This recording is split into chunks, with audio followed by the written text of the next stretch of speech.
نبی سے معجزہ اور اولیاء اللہ سے کرامت کا صدور ہوا کرتا ہے۔ اب کرنے والا خلاف طبیعت کام نہ نبی ہے اور نہ ولی کی کوئی علامت اس کے اندر موجود ہے۔ سرجری جو کی جاتی ہے وہ اسے بے ہوش کیا جاتا ہے اور سینہ چیرا جاتا ہے، آپریشن کیا جاتا ہے، دل پھاڑا جاتا ہے، یہ مراحل ہیں۔ اگر کوئی انسان یوں کہتا ہے میں پیپر رکھ کر ہاتھ ڈال کر میں اس کے دل کا آپریشن کروں گا، اس کے گردے کا آپریشن کروں گا، اس کے دماغ کا آپریشن کروں گا، یہ خلاف تباہ کام ہے۔ اب یہ کرنے والا نہ نبی ہے نہ ولی ہے۔ ولی اس لیے نہیں کہ چہرہ بھیڑوں چماروں کی طرح ہے، نماز کا اہتمام نہیں، پردے کا اہتمام نہیں، غیر محرم عورتیں سامنے آ رہی ہیں، حلال حرام کی تمیز نہیں، تو اس لیے نہ یہ ولی ہے نہ یہ نبی ہے۔ تو اگر کوئی ایسا کام جس کو عام آدمی نہ کر سکے اور کوئی آدمی کرے جو ولی بھی نہیں اور نبی بھی نہیں، تو ایسے آدمی کو ہم جادوگر کہیں گے۔ وہ شیطان کو اپنے تابع کر کر اس قسم کی شعبدہ بازی کرتا ہے۔ لوگ کہتے ہیں بھئی ہم نے آنکھوں سے دیکھا، اس نے ہاتھ ڈالا اور دل کو نکالا، ہاتھ ڈالا گردے کو نکالا، کنکریوں کو نکالا، پٹلم میں بند کر دے دیا۔ یہ اگر ولی کرے تو ممکن ہے اللہ تبارک تعالیٰ سے مانگ کر وہ کر رہا ہو، لیکن داڑھی منڈا نہ ولی ہوا ہے نہ قیامت تک داڑھی منڈوں کو ولایت مل سکتی ہے۔ عورتوں سے بے پردگی کرنے والوں کو نہ آج تک ولایت ملی ہے نہ قیامت تک ایسے کمینوں کو ولایت مل سکتی ہے۔ یہ شعبدہ باز ہے، شیاطین کو خبیثوں کو اپنے قبضے میں رکھ کر یہ نظر بندی کے کام کیا کرتے ہیں۔ ایک مثال ان سے کہی کہ بتائیں کہ میں دل کا پیشنٹ تھا، دل کا مریض تھا، اور اس کے پاس علاج کرنے کے بعد آج میرا دل صحیح ہو گیا، میرے گردے صحیح ہو گئے۔ ایک مثال بھی نہیں ہے میرے بھائی۔ یہ جو دنیا میں جادوگر ہوتے ہیں بڑے بڑے، ان میں ایک بڑا نام ہے پی سی سرکار کا۔ اگر آپ کو ان خلاف تباہ کاموں کی بنیاد پر کسی کو ولی ماننا ہے اور کسی کو بابا ماننا ہے اور کسی سے صحت و شفا کی بھیک مانگنا ہے اور زندگی کی بھیک مانگنا ہے، تو ایک کام کریں، آپ پی سی سرکار کے مرید ہو جائیں۔ اتنا بڑا جادوگر ہے پی سی سرکار۔ ہاتھ پیر باندھ دو، آنکھوں پر پٹی باندھ دو، کہیں دور بحر عرب میں یا کسی اور سمندر میں اسے ہیلی کاپٹر سے لے جا کر ڈال دو، ہیلی کاپٹر ساحل پر آنے نہیں پائے گی، اس سے پہلے وہ وہاں پر موجود رہے گا۔ تو آپ کیا اس کو کہیں گے یہ ولی ہے؟ یہ سمندر میں ڈوبنے کے باوجود ساحل پر آ گیا۔ ابھی آپ کے بنگلور کے اندر ٹاؤن ہال کے اندر کچھ جادوگر آئے تھے، آنکھ پر پٹی باندھ کر سارے بنگلور کے اندر انہوں نے گاڑیاں چلائی تھی، تو آپ اس کو ولی مان لو گے؟ ہمارا ایمان اتنا گیا گزرا، مسجدوں کے امام اور خطیب محرابوں پر کھڑے ہونے والے، انہوں نے جا کر اس بابا سے علاج کروایا ہے۔ کف ہے، لعنت ہے، ایسی سمجھ پر ہمارا اللہ پر بھروسہ کہاں گیا؟ اللہ پر یقین کہاں گیا؟ بلاری کے لوگ بے وقوف اور پاگل نہیں تھے جو اگر ایسا خیر خواہ آتا کہ لاکھوں روپے کی سرجری 250 روپے کی دوا دے کر کر رہا ہے، وہاں کے لوگ بے وقوف نہیں تھے، اس کو ننگے کپڑے کر نکلوا کر مار کر بھگایا تھا۔ باگل کوٹ کے اندر جا کر اس نے پناہ لی۔ لوگ کہتے ہیں بڑے بڑے فلمی ہستیاں کر اس کے پاس علاج کیا کرتے ہیں۔ ارے فلمی ہستیاں ہونا کوئی عقل مندی کی دلیل؟ ایک نمبر کے گھامڑ اور بے وقوف ہے وہ۔ ایک لڑکی کو ایک مرتبہ ماں بنا کر اس کے قدم چومیں گے اور اسی لڑکی کو دوسری فلم میں اسے ایک دیہاتی لڑکی بنا کر اس کی عزت لوٹیں گے۔ بے وقوف ہے، پاگل ہے۔ کسی عالم نے آپ کو سند دی، کسی مولوی نے سند دی؟ ہمارا ایمان اتنا کھوکھلا ہے، اتنا گیا گزرا ہے، ایک بابا کے معمولی شعبدہ بازی سے ہمارا ایمان ختم ہو رہا ہے، ہمارا یقین ختم ہو رہا ہے۔ ہزاروں خواتین ہیں، بھیڑ لگی ہوئی ہے، تانتا بندھا ہوا ہے، اور داڑھی والے کیا، نمازی کیا، جماعتوں میں جانے والے کیا، اہل علم کیا، جاہل کیا، سب لگے ہوئے ہیں۔ ایک بابا کی معمولی شعبدہ بازی سے ہمارے ایمان کا جنازہ نکل رہا ہے۔ اتنا ہمارا ایمان کمزور ہے بھائی۔ یہ اس لیے ایمان کی قیمت کو ہم نے نہیں پہچانا، اس لیے قرآن اور حدیث کی باتوں کی گہرائی تک ہم نہیں گئے۔ اسی وجہ سے ہم نے اپنے ظاہر کو بنانے کی فکر بھی نہیں کی۔ باطن کے یقین کو کیا بنائیں گے؟ دل کے یقین اور دماغ کے اعتماد کو ہم کیا بنائیں گے؟ آج تک ہمارے لباس نہیں بدلے، ہمارا چہرہ نہیں بدلا۔ ارے عرب کے بچوں کو دودھ پیتے، جناب محمد رسول اللہ صلی اللہ علیہ وسلم سے جو عقیدت تھی اور جو محبت تھی، جو تعلق تھا، آج کے بڑے بڑے پرہیزگاروں کو اس کا 100واں حصہ نصیب نہیں۔ حضرت انس بن مالک رضی اللہ تعالیٰ عنہ جناب محمد الرسول اللہ صلی اللہ علیہ وسلم کے غلام تھے۔ ایسی غلامی پر ہزاروں بادشاہتیں قربان، آقا کی غلامی پر دنیا کی ہزاروں بادشاہتیں قربان۔ آج کوئی الیکشن کے موقع پر دیکھیں، 20 روپے پر، 50 100 روپے پر نوجوان اپنی زندگی پیچھے لگائے ہوئے، زندہ باد مرد آباد، ووٹ دو پیچھے لگائے ہوئے، اور فخر سمجھتا ہے ان سیاسی کتوں کے پیچھے جا کر۔ علماء کے پیچھے لگو، مسجد والوں کے پیچھے لگو، نبی کے جانشینوں، نبی کے وارثوں کے جوتوں کو اپنے سر پر رکھ کر پھرو، زندگی بنے گی، قبر کی زندگی بنے گی، آخرت کی زندگی بنے گی۔ ان سیاسی کتوں کے پیچھے جانے سے نہ دنیا بنے گی نہ آخرت سنورے گی۔ معمولی وقف بورڈ کا الیکشن ہوا، ایسا منظر تھا گویا کہ وائٹ ہاؤس کی ملکیت دی جا رہی ہو۔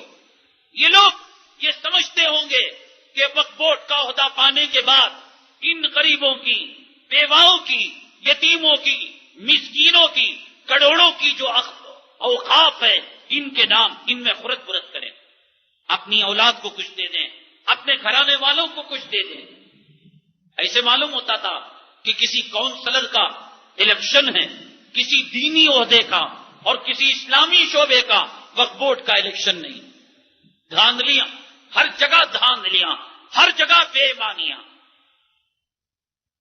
حضرت انس جب چلنے پھرنے کے لائق ہوئے اور کچھ سمجھنے سمجھانے کے لائق ہوئے، آپ کے والدین نے آپ کو لا کر نبی کریم صلی اللہ علیہ وسلم کی خدمت میں دے دیا۔ اے اللہ کے نبی صلی اللہ علیہ وسلم، آپ کی خدمت میں بچہ رہے گا، جیسے چاہیں آپ ان کو استعمال فرمائیں۔ ماحول اور صحبت کا اثر ہوا کرتا ہے۔ یہ چماروں کے ساتھ اٹھتے بیٹھتے رہو گے، یہ سیاسی کتوں کے ساتھ پیچھے زندہ آباد مرد آباد کے نعرے لگاتے رہو گے، تم بھی سیاسی کتے بن جاؤ گے۔ اللہ والوں کے ساتھ ملا کرو گے، دل میں اللہ کا ڈر پیدا ہوگا، اللہ کا خوف پیدا ہوگا۔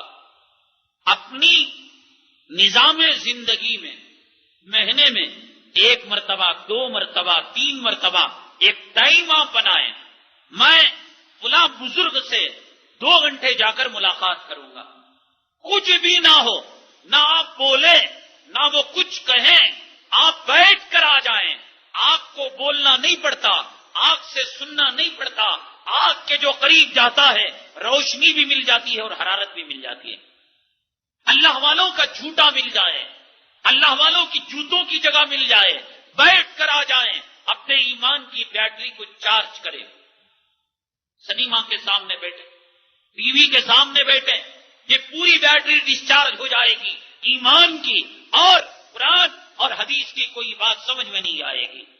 اللہ نے روپیہ دیا، پیسہ دیا، جائیں حضرت مولانا ابرار الحق صاحب دامت برکاتہم ہردوئی جائیں، 8 دن گزاریں، جائیں حضرت مولانا ارشد مدنی صاحب دامت برکاتہم کے یہاں، جائیں حضرت شیخ یونس صاحب کے یہاں، جائیں آپ حضرت مولانا طلحہ صاحب کے یہاں ایک نظام تو بنائے. اپنی روح کو خراب کرنے والے اتنے جراثیم ہیں، روح کے اندر تازگی بخشنے کا ایک نظام تو بنائے، کوئی نہیں بناتا. صحابہ کا ایمان ہمالیہ پہاڑ سے زیادہ مضبوط، لیکن اس کے باوجود اللہ کے حبیب پاک آقا انعامدار جناب محمد الرسول اللہ صلی اللہ علیہ وسلم کی مجلس میں جب تک نہیں بیٹھتے، آپ کو جب تک نہیں دیکھ لیتے، خدا کی قسم انہیں راحت نہیں ملا کرتی تھی. بچوں کو وقت کیا کرتے تھے. حضرت انس بن مالک کو دے دیا. بچپنے میں جب چلنے لگے، بولنے لگے، فرمایا اے اللہ کے نبی صلی اللہ علیہ وسلم، آج سے ہی آپ کے غلام ہیں، جیسے چاہیں استعمال کریں. اور غلام بھی کس کی؟ آقا کے. ایسی غلامی پر میں نے کہا ہزاروں بادشاہت قربان. کل آپ کا انتقال ہو جائے، آپ کا نام فرض کیجئے نصیر احمد ہے. بھئی کون نصیر احمد کا انتقال ہو گیا؟ تو کوئی آپ کے جانے کے بعد یہ نہ کہے وہ نصیر احمد کاؤنسلر کے ساتھ زندہ باد مرد آباد بولنے کو پھرتا تھا نا. یہ بات نہیں بولنا. وہ نصیر احمد جو مسجد کو سب سے پہلے آیا کرتا تھا اور سب سے بعد میں جایا کرتا تھا، وہ نصیر احمد جو اذان کے بعد اللہ کے قرآن کو کھول کر بیٹھ جایا کرتا تھا، وہ نصیر احمد جو علماء کی عقیدت دل میں بسایا ہوا تھا، وہ نصیر احمد جو ولیوں کے جوتوں کو سیدھا کیا کرتا تھا. موت کے بعد ایسے نقشے کو آپ چھوڑے، ایک اچھے تاثر کو چھوڑے کہ موت کے بعد آپ کو کوئی برے نام سے یاد نہ کرے. وہ جو ودھان سبھا کے پاس سیڑھیوں پر بیٹھا رہتا تھا، پارکوں کے چکر لگایا کرتا تھا اور الیکشن کے موقع پر روپیہ کمایا کرتا تھا، میرے بھائی 4 دن کی زندگی ہے، اچھے نقوش چھوڑ کر چلے جائیں. غلامی بھی کیسی؟ حضرت انس بن مالک رضی اللہ تعالیٰ عنہ فرماتے ہیں ایسی شفقت، ایسی محبت میری ماں اور میرے باپ بھی نہ کیا کرتے تھے. ایک مرتبہ میرے آقا جناب محمد الرسول اللہ صلی اللہ علیہ وسلم نے مجھے کسی کام کے لیے بلایا، تو مجھ سے کچھ دیر ہو گئی. تم فرماتے ہیں آقا دو عالم صلی اللہ علیہ وسلم میرے پاس اٹھ کر آئے کہ مجھے کچھ کہیں، لیکن دیکھا کہ میں کھیل کود کے اندر مشغول ہوں. آقا دو عالم جناب محمد الرسول اللہ صلی اللہ علیہ وسلم فرمایا انس ٹھیک ہے بیٹا، تم کھیل لینا، اپنا کام خود کر لوں گا. پوری زندگی میں ایک واقعہ تھا کہ نبی اپنی ناراضگی کو ظاہر کرنے کا موقع تھا، لیکن فرماتے ہیں اس موقع پر بھی آپ نے فرمایا بیٹا انس کھیل لے، تیرے کھیلنے کی عمر ہے، اپنا کام خود کر لیا کروں گا. ایسی محبت، ایسی شفقت جسے ملی ہو، فرماتے ہیں جناب محمد الرسول اللہ صلی اللہ علیہ وسلم کا وصال مبارک ہو گیا اور آپ کفن میں لپٹے آرام فرما رہے ہیں. حضرت انس بن مالک رضی اللہ تعالیٰ عنہ کو اطلاع دی گئی جناب محمد الرسول اللہ صلی اللہ علیہ وسلم کا وصال مبارک ہو گیا ہے، آپ دنیا سے پردہ فرما چکے ہیں. فرماتے ہیں حضرت انس بن مالک رضی اللہ تعالیٰ عنہ میں گیا، آقا کے چہرے کو دیکھا، وہی تر و تازگی، وہی نشاط، وہی مسکراہٹ، وہی زندگی کے آثار. چیخ کر کہا میرا مالک، میرا محبوب اور میرے آقا دنیا سے پردہ نہیں فرما سکتے. کوئی خبردار جو یوں کہے گا کہ میرے آقا مجھ سے بچھڑ چکے ہیں. لیکن زندگی کی حقیقت ایک کڑوی حقیقت تھی جسے مجھے تسلیم کرنا تھا، لیکن میرا دل کہہ رہا تھا، میرا ضمیر کہہ رہا تھا انس تیرا محبوب تجھ سے بچھڑ نہیں سکتا اور تو تیرے محبوب سے نہیں بچھڑ سکتا. انس فرماتے ہیں دیوانہ وار جنگلوں میں نکل گیا، مدینے کی گلیوں میں نکل گیا، چیخ چیخ کر کہنے لگا کہ میرے محبوب مجھ سے جدا نہیں ہوئے. لیکن فرماتے ہیں ایک بات کو دیکھ کر مجھے حقیقت کو تسلیم کرنا پڑا. مدینہ منورہ کی گلیوں میں گیا، اپنی محرم عورتوں کے پاس گیا، میرے محبوب کی جدائی کے تعلق سے معلومات کو حاصل کرنے کے لیے. تو چنانچہ عورتیں رو رہی ہیں اور بچے رو رہے ہیں گودوں کے اندر. میں نے پوچھا یہ بچے رو رہے ہیں، مائیں تم کیوں دودھ نہیں پلاتی، کیوں تم ان کے بھوک کو پورا نہیں کرتی، ان کے شکم کو سیر نہیں کرتی اور ان کی پیاس کو نہیں بجھاتی؟ تو ماں نے کہا اے انس کیا تمہیں معلوم نہیں کہ جب سے آقا دو عالم جناب محمد الرسول اللہ صلی اللہ علیہ وسلم کا وصال مبارک ہوا ہے، بچوں نے ماؤں کی چھاتیوں سے دودھ پینا چھوڑ دیا ہے۔ حضرت انس فرماتے ہیں اس بات کو دیکھ کر میرے دل کو یقین ہوا کہ واقعتاً آج بچوں کو بھی نبی کی جدائی کا صدمہ ہو چکا ہے۔ تب انس فرماتے ہیں میں نے اپنے دل کو یقین دلایا کہ انس آج تو تیرے محبوب سے جدا ہو چکا ہے، آج سے تو یتیم ہو چکا ہے۔ مدینے کے بچے نبی کی جدائی پر ماں کی چھاتیوں سے دودھ پینا چھوڑ دیں، میرے بھائی کون سا جگر رکھتا ہے کہ اپنے چہرے سے نبی کی داڑھی کو نکال کر پیٹ بھر کر تو کھانا کھا رہا ہے، نمازوں کو چھوڑ رہا ہے، سنتوں کے جنازے نکال رہا ہے۔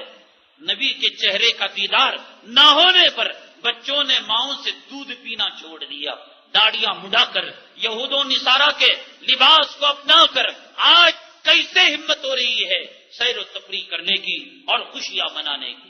اصل بات یہ ہے ہمارے دلوں میں ہم نے یقین کو نہیں اتارا، اللہ تعالیٰ کے عذاب کا یقین نہیں اور قبر کی زندگی کا یقین نہیں۔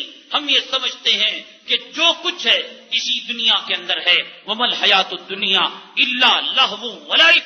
ہم نے یہ سمجھ لیا کہ دنیاوی زندگی ایک کھیل کود کی زندگی ہے۔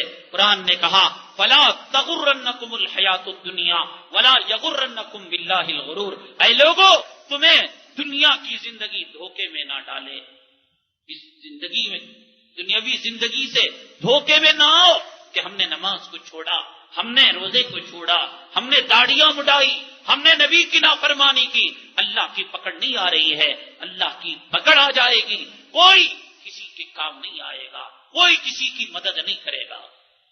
ہم نے دین کو یہ سمجھ لیا کہ دین مسجدوں میں نماز پڑھنے کا نام ہے اور دین قرآن شریف تلاوت ذکر کا نام ہے۔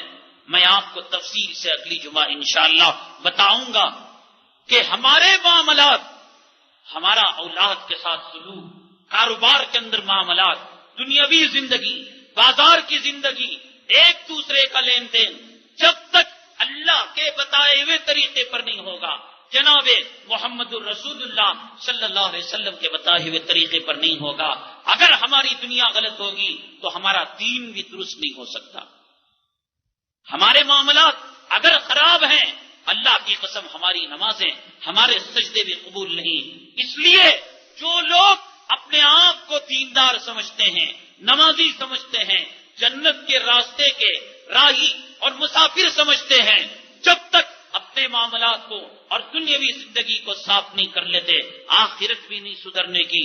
نبی کریم آقائے دو عالم جناب محمد الرسول اللہ صلی اللہ علیہ وسلم نے ان معاملات کی صفائی کی کیا اہمیت بیان کی ہے اور کیا تاکید بیان کی ہے، انشاءاللہ اس کا بیان اگلی جمعہ ہوگا۔ اللہ تعالیٰ سے دعا ہے اللہ تبارک تعالیٰ ہمیں آقائے دو عالم جناب محمد الرسول اللہ صلی اللہ علیہ وسلم کی سنتوں سے محبت کرنے اور اس پر عمل کرنے کی توفیق نصیب فرمائے، آمین واخدان الحمدللہ رب العالمین۔